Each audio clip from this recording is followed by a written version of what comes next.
So when you're in Photoshop, File, New, here you choose the width you wish it to be. Remember, you've got different, so it could be pixels, inches or centimetres. So this is approximately just a bit under an A4 size. I'm going to give it a name. I'm going to call it Sunset. The rest I'm just going to leave as is and click on OK. Once you have that and you realise that the canvas is the wrong size, if you go to Image, you can go to Canvas Size and you can change it there. So we can change the size of it is. Okay, so when you have an image, when you've placed an image in, as I'm placing it, if you take off this, I don't get the corners here to be able to resize an image.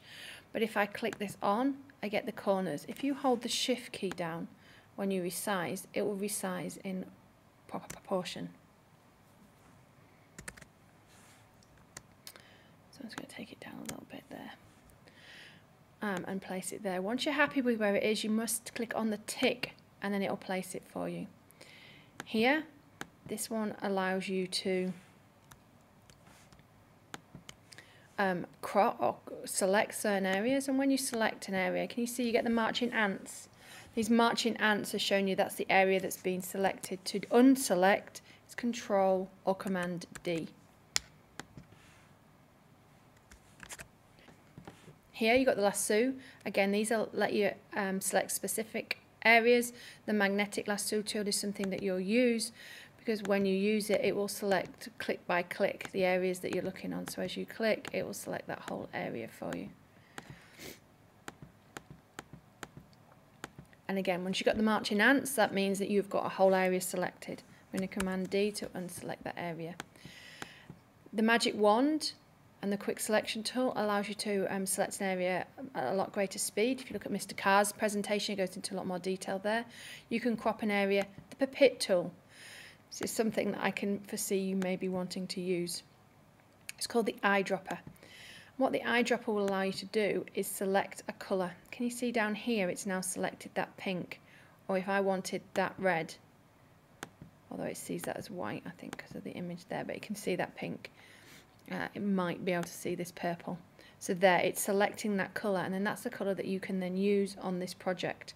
Once you've selected the colour, if it's something you know you're going to need to use now again and again, make sure you've got this colour selected. If you haven't, go to Window, Colour, and then once you've selected the colour, which is here now, you in swatches, if you add it as a new swatch, I might give it Arch Purple. It means that if I need this again, the Arch Purple will be here.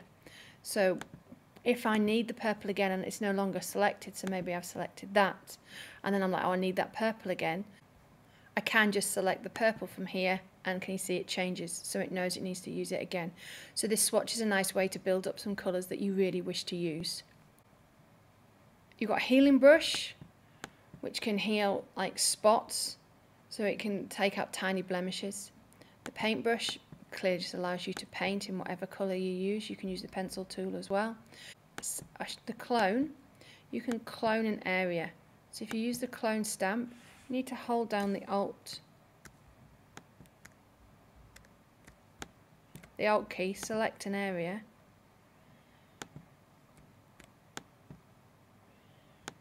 so now when I'm colouring in the area that I've selected. Can be a useful tool if you want to, say for example, put one head on a body. Undo, can you see there, only works twice, so if you go into Window, you need to select History, and then you can get rid of the things that are not relevant.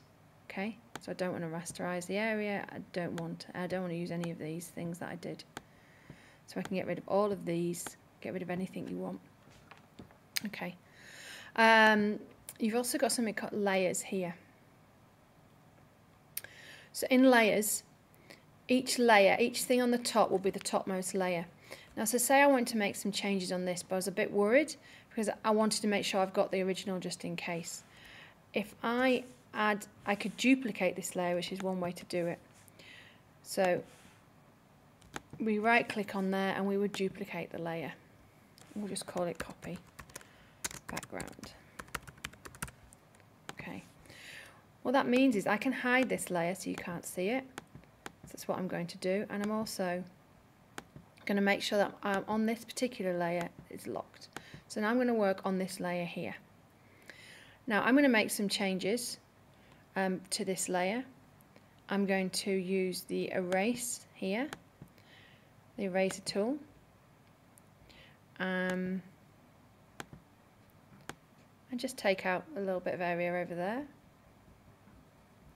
This is just so you can see roughly what it would look like. This is not going to be a great job. Right, so I'm just going to erase that corner.